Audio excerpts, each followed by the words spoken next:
सभी को जय श्री लक्ष्मी नारायण और दीपावली की सभी को ढेर सारी शुभकामनाएं। हमारे वैदिक सनातन संस्कृति परंपरा में सभी त्योहार सूर्य और चंद्र की गणना के अनुसार मनाए जाते हैं।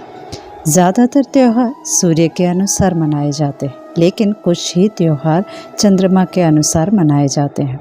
उनमें से दीपावली भी एक त्योहार है जिसे हम रात को मनाते हैं, जिसका अर्थ उसके नाम में ही छिपा है। दीपावली यानी दीपों का पर्व, जिसमें और भी पर्व जुड़े हुए हैं। वैसे तो दीपावली 5 दिनों का पर्व होता है। धनतेरस, काली चौदश या नरक चतुर्दशी, दीपावली, नूतन वर्ष या गोवर्धन पूजा और भाई दूज या यम द्वितीया। इस 5 दिन के पर्व को मिलाकर दीपावली का त्यौहार हम मनाते हैं।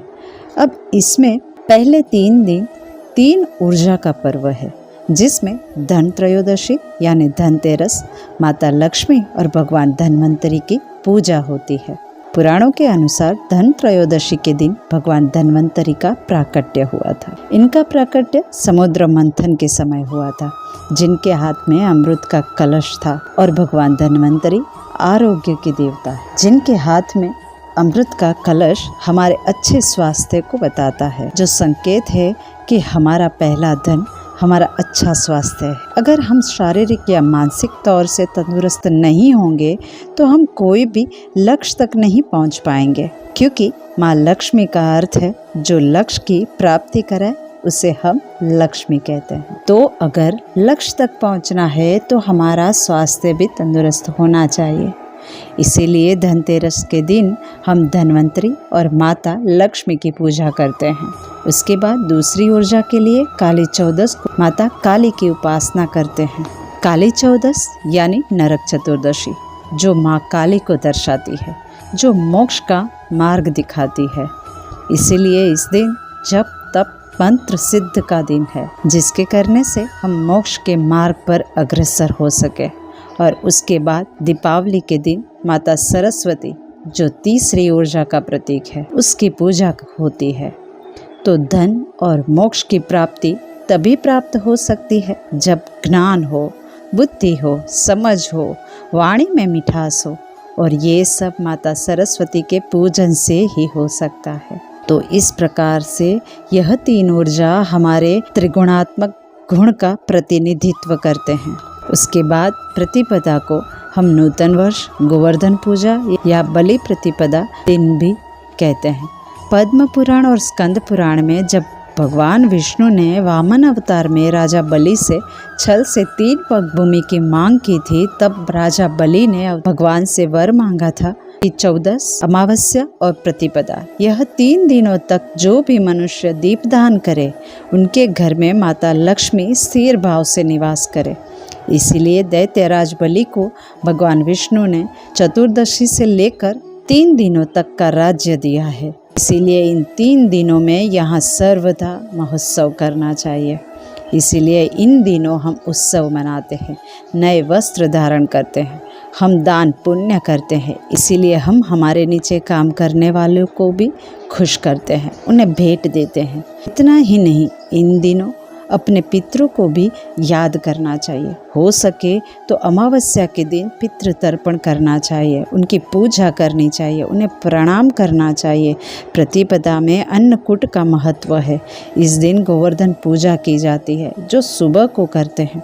गोवर्धन जो श्री कृष्ण को दर्शाते हैं, जो स्थिरता का प्रतीक है, जिसकी पूजा करने से हमें जीवन में स्थिरता प्रदान हो सके। और उसके बाद यम द्वितीया, जिसे हम सभी भाई दूज के नाम से जानते हैं। इस दिन ब्रह्म मुहूर्त में उठकर प्रसन्न मन से अपने और अपने परिवार की हित की कामना का चिंतन करें। इस दिन सुबह को हो सके तो गाय का दान करें। यदि ये संभव ना हो सके तो ब्राह्मण को जूते का दान करने का वर्णन हमें पुराणों में मिलता है। अपने बड़ों बुजुर्गों का आशीर्वाद प्राप्त कर अपनी सहोदरा बड़ी भगिनी यानी अपनी बड़ी बहन के घर जाकर उनके घर भोजन करें और उन्हें पूर्ण भक्ति भाव से दक्षिणा स्वरूप भेंट अर्पण करें और अपने बहनों से आशीर्वाद प्राप्त करें। ऐसा करने से यमराज उस भाई की सभी कर्म पास में बंधे हुए नारकीय दुखों को, सभी प्रकार की तकलीफों को दूर करते हैं। प्राचीन काल में इसी कार्तिक शुक्ल द्वितीया को यमुना जी ने अपने भाई यमराज को अपने घर पर भोजन कराया था और उनका सत्कार किया था। कहते हैं इस तिथि में भाई को अपने घर में भोजन नहीं करना चाहिए और जो भाई अपनी बहन को वस्त्रदान आदि भेंट से संतुष्ट करता है उन्हें वर्ष तक कलह अथवा शत्रु भय का सामना नहीं करना पड़ता है। यम द्वितीया के दिन जो भाई अपनी बहन के घर पर भोजन करता है उस भाई के स्वरूप में साक्षात यमराज भोजन करते हैं और इस प्रकार से यमराज प्रसन्न होते हैं। अगर किसी की सगी बहन ना हो तो उसके अभाव में मामा मौसी की पुत्री को बहन माने और वो भी ना हो तो अपने कुटुंब के संबंध से भी बहन का नाता जोड़ ले। अगर वह भी ना हो पाए तो गाय नदी को बहन माने और कुछ भी ना हो पाए वृक्ष को अपनी बहन मानकर उसके नीचे बैठकर भोजन करे, लेकिन कभी भी यम द्वितीया को अपने घर पर भोजन ना करे। तो इस प्रकार से दीपावली का पर्व हमारे जीवन में प्रसन्नता लाता है। लेकिन आज के लोकाचार को देखते हुए हमारे सभी त्योहारों की वास्तविकता को हम भूलते जा रहे हैं और आज के आधुनिक समय में हम हमारे त्योहारों को सिर्फ मनोरंजन का साधन बना दिया है, क्योंकि हम हमारे शास्त्रों से अनजान बने बैठे हैं। आज दिवाली का त्यौहार सिर्फ पटाखे फोड़ना या नए व्यंजनों को बनाना या खाना खरीदी करना जैसों में सिमट कर रह गया है। क्या पटाखे फोड़ने से हमें लाभ होता है? सोच कर देखिए। आइए सही अर्थ में दीपावली के त्यौहार को हम सभी मिलकर सार्थक करें और हमारे मन में प्रसन्नता का, सच्चे निष्ठा का दीपक प्रज्वलित करके मन के अंधकार को, अज्ञान के अंधकार को दूर करें और सभी मिलकर प्रसन्नता से दीपावली का पर्व मनाएं। यहाँ जो भी ज्ञान दिया गया है, जितनी कथाएं दी गई है वो सारी शास्त्रोक्त है, पुराणों से ली गई है। धन्यवाद। अस्तु।